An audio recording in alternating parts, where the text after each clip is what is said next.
më lejoni që së pari t'i falenderoj qytetarët e vendit tonë për maturinë dhe qetësinë e treguar dje gjatë mbarvajtjes së tërë procesit zgjedhor. Për këtë, dua të falenderoj edhe institucionet e Republikës që mundësuan që procesi të shkonte edhe mirë edhe sigurt. Të nderuar qytetarë, lëvizja vetëvendosje ka një histori vetëm 12 vjeçare, pjesëmarrje në zgjedhjet lokale. Por këto vite kanë dëshmuar rritje të pandalshme dhe të vazhdueshme. Në vitin 2013, për herë të parë garuam në zgjedhjet lokale dhe fituam kryeqytetin Prishtinën.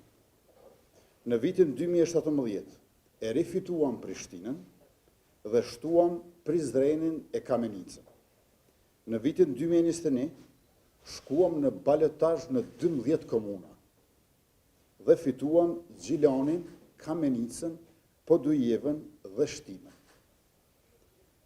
Pas dorëheqjeve të kryetarëve në veri në nëntor të vitit 2022, në zgjedhjet e jashtëzakonshme në 4 komunat në veri, fituam gjithashtu edhe Mitrovicën e Veriut dhe Leposaviqin në pranverën e vitit 2023. Në zgjedhjet e mbajtura dje, sipas rezultateve preliminare, vetëvendosja ka fituar pa balotazh në Podujev, Kamenicë dhe Shtime. Me votat nga diaspora, mund të dalë që e kemi fituar edhe Gjilanin pa balotazh, që i bie në 4 komunat ku kemi qeverisur në këto 4 vitet e fundit, po vazhdojmë pa balotazh. Ndërkaq jemi në balotazh në 12 nga 17 komuna sa kanë shkuar gjithsej në balotazh nëse e përfshim edhe Gjilanin aty. Të vetmet komuna ku lëvizja vetëvendosje nuk është në balotazh janë Klokoti, Sharri, Juniku, Klina dhe Theranda. Natyrisht, këto janë rezultate preliminare dhe pritet ende, dhe pritet ende numërimi i votave të diasporës dhe i votave me kusht. Mirë po këto rezultate tregojnë qartë se lëvizja jo vetëm që e ka ruajtur rritjen nga cikli në ciklin tjetër zgjedhor, por është ngritur si forca kryesore politike në Republikën e Kosovës edhe në nivelin lokal. Kjo është dhurata më e çmueshme, urimi më i mirë që kemi marrë nga populli i Kosovës në këtë 20 vjetor të lëvizjes vetëvendosje civile. Pjesa e parë e garës përfundoi mbrëm. Nga sot ne i përvishemi punës për balotazh.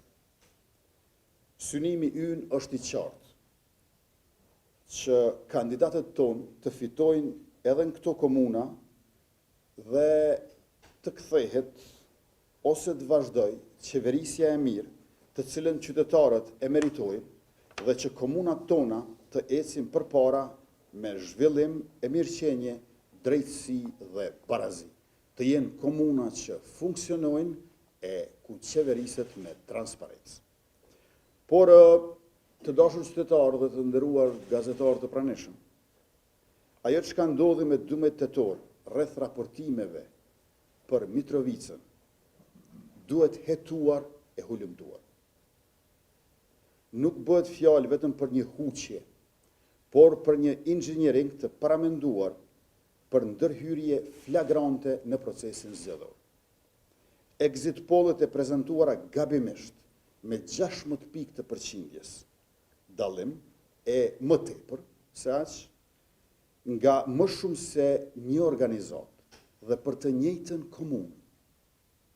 Dhe postimi i lajmeve të rreme se kush ishte fituesi ende pa u mbyllur vendvotimet, nuk janë thjesht një huqje.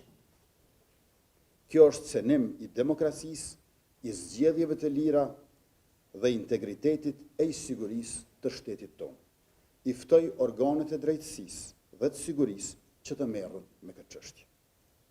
Të nderuar qytetarë, me 9 nëntor besojmë fuqishëm se do të fitojmë me Hajrullah Qekun në kryeqytet në Prishtinë, me Faton Pecin në Mitrovicë, me Artan Abrashin në Prizren, me Alban Hysenin në Gjilan, me Ardian Golën në Gjakov, me Taulant Kelmendin në Pej, me Jethon Rakën në Kaçanik, me Suleman Mehollin në Vushtri, me Valën Prebrezën në Fushkosov, me Halil Thaqin në Kastriot, me Ali Dulën në Rahovec dhe me Arsim Ademin në Viti. Lëvizja vetëvendosje i fitoi 3 komuna pa balotazh. E ndoshta shtohet edhe Gjilani e bëhen 4. Partia Demokratike e Kosovës i fitoi 3 komuna pa balotazh. E ndoshta jo hiqet hani e Lezit e mbeten 2. Lidhja Demokratike e Kosovës i fitoi 2 komuna pa balotazh, ndërkaq Aleanca për Ardhmërinë e Kosovës dhe Nisma Social-Demokrate nga 1. Edhe një herë, faleminderit shumë për mbështetjen, u jemi për jetë mirënjohës e thellësisht falendërues dhe vazhdojmë përpara. Gëzuar gjithë. Fokusi i lëvizjes vetëvendosje gjithandej tërkohën është qytetari i Republikës edhe si banor komune. Por natyrisht që paraprakisht balotazhit dhe paraprakisht fushatave në balotazh, neve na nevojitet që sot dhe nesër ta bëjmë një analizë gjithëpërfshirëse e të hollësishme, edhe të rezultatit zgjedhor, por edhe të raportit të rezultatit zgjedhor me fushatën që bën. Vetëm pas kësaj analize do t'i bëjmë planet dhe përgatitjet e duhura për rrugën përpara, gjithnjë në bashkëpunim aq të ngushtë saqë në udhëheqje me kandidatët që i kemi në balotazh. Rezultati i këtyre zgjedhjeve është shumë i mirë. Vrejni me kujdes. 4 komunat ku ka qeverisë vetëvendosja. Podujev, Shtime, Kamenic, Gjilan. Çfarë mbështetje madhe popullore për kryetarët tonë atje. E para. E dyta, rezultati është shumë i mirë, sepse jemi gjithandej në balotazh.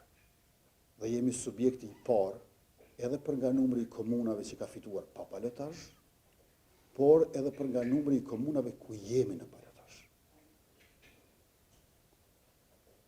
Plotësisht të kënaqur dhe në përputhje me pritjet do të jemi veçse në mbrëmjen e 9 nëntorit.